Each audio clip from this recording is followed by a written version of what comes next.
Good evening. This is Debra B. Wilson. It is the 21st of October. It's hard to believe we're almost at the end of the year.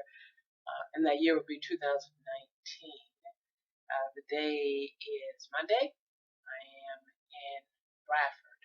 It's been a while since I've actually recorded something. I've done a couple of YouTube videos, but they haven't been recordings. And so I'm going to take the opportunity tonight. Oh, sorry. The time is local time, which is I'm in Bradford, England. So the time is 1900 hours and 54 minutes. That's BST. Okay.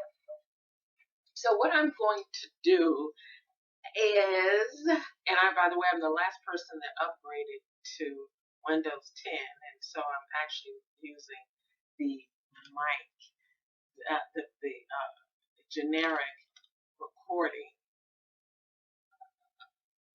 app, and I'm going to see. So this is me reacclimating myself to my YouTube podcast and I'm still learning about Windows 10. The last person, I'm sure, on the planet, but that's the case. No being hyperbolic. As you know, my interest in forte is in understanding national security and understanding the ways in which civilians that we experience national security and civil society's response to national security, and how the state understands and communicates what the state deems as a threat and how the state responds. So what this national security looks like. There are three countries that I focus on: Canada, Israel, and the United Kingdom. That's in alpha order. The country I have the most familiarity with would be this country. And so tonight's podcast will be focused in its entirety on the United Kingdom, or the context will be from the United Kingdom.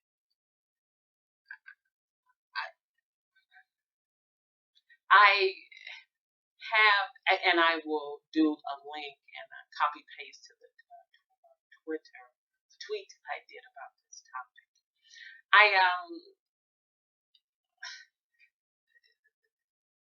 Security is,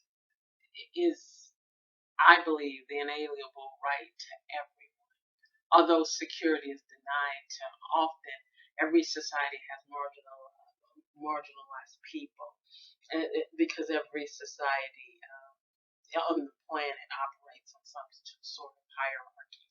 And so those with the most privilege typically can often be the safest. Privilege is synonymous with being safe, I believe. And what can often happen in a society is that the most vulnerable persons are often the most concerned about the national security model, but are not heard. Tonight, I want to look at actually state-to-state relationships when it comes to national security. Again, context being the United Kingdom. I wonder, and I'm looking at only the internal portion, and I know there are lots of pieces that go into it, but for the sake of this podcast, I'm focused on SO15, that's the counterterrorism police, and MI5, that's the security service. So that's the internal spying agency. There's an external spying agency, and that's MI6, and then there's GCHQ, which is involved with signals, internet security. Is more than that. My God, I won't be applying for GCHQ, but it's much more than that. I'll copy paste all the links, and then, but again, I'm focused on MI5 and SO15. So, as I said in my tweet which again I will post in the description box of this podcast. I think the political sector has a few obligations when it comes to national security. One, to understand the needs of the country. Two, to provide oversight of the national security model. Again, that's the focus of this. And in that oversight, are the citizens and non-citizens in this country or who travel to this country, are their rights being respected, even though this country is in the threat level is severe, still within the daunting situation in which this country has lived for many years and off and on, and at some points continue with a severe threat level, are the rights of citizens and non-citizens, are the rights of civilians being respected. The other thing that the political sector has a responsibility, which is also their role in protecting civilians, the fitness of the national security model. How does the national security model understand its role? Is the national security model fit for purpose? Do they have enough people? Do they have enough laws in place so they can do their job whilst also protecting civilians? Are they overworked? Have things shifted to the security sector that actually don't belong on their plate?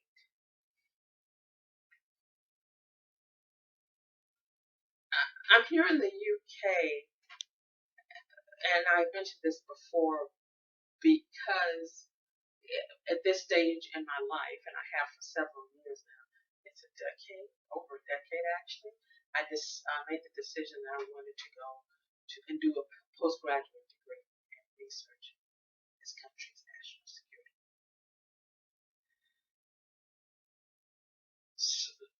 And whilst I'm searching for a program here, I'm continuing to do my own self-directed and self-funded research.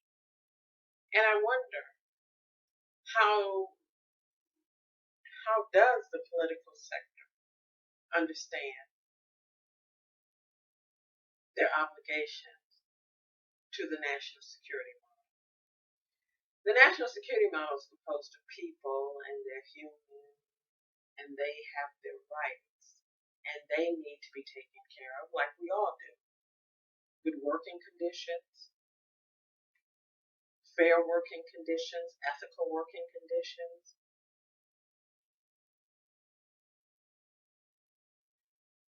Not overtaxed, being challenged,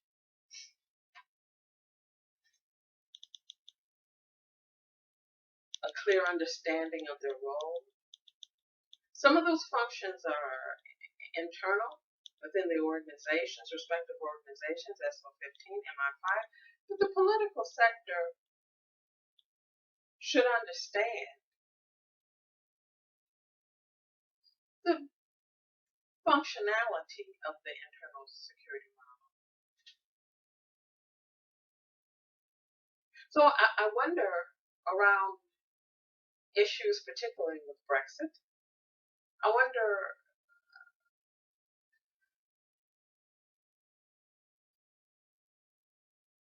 as the tension level,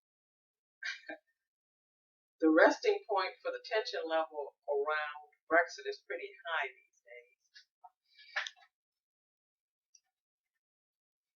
And the continual binaries that have only been, in some cases, created because of Brexit, and in other cases, grown narratives that increase the likelihood of viewing situations from a literal black and white perspective, yes, no, right, wrong, and then demonizing the person that doesn't share your opinion. And I wonder if the political sector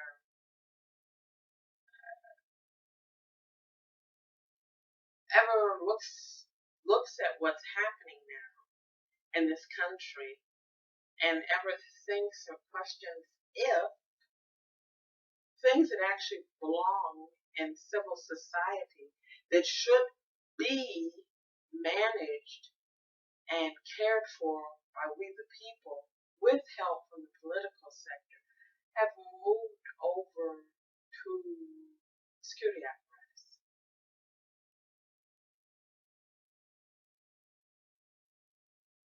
And I think it's fair to say, which is outside the scope of this podcast, that no one feels it more, I think, than the policing sector in this country. The various policing entities. But again, the focus of this podcast is national security. So I wonder when politicians make hyperbolic statements that only serve to exacerbate already existing tensions, where do they think the growth and tensions go, and then whose plate do you think they end up on the resolution? The more hyperbolic the politicians are, the more I think there's a response from we the people that's not always healthy, might be equally as unhealthy. We begin to do our own venting. We might trust a little less, which is not good. We might engage in reactive narratives or political expression, or worse. So there's an article from Neil Basu of the Metropolitan Police. He's in counterterrorism. He's a senior official in counterterrorism, which is a specialized policing entity in the Metropolitan Police. And he talked about, in this article, which is a talk, he talks about when things reach the police, they've already gone too far, because it means it's something that society, whatever that might be, family, friends, religious institutions, communities, couldn't resolve. And so then the state is called in. I think about here when politicians feel a great deal of angst and they go to spaces and places that have expressed a less than nuanced or unbiased opinion of the United Kingdom. Some media outlets that are not British, and I'm certainly not suggesting that's the only outlets politicians should feel free to go to, but I always find it interesting when British politicians complain to a foreign news outlet because that has expressed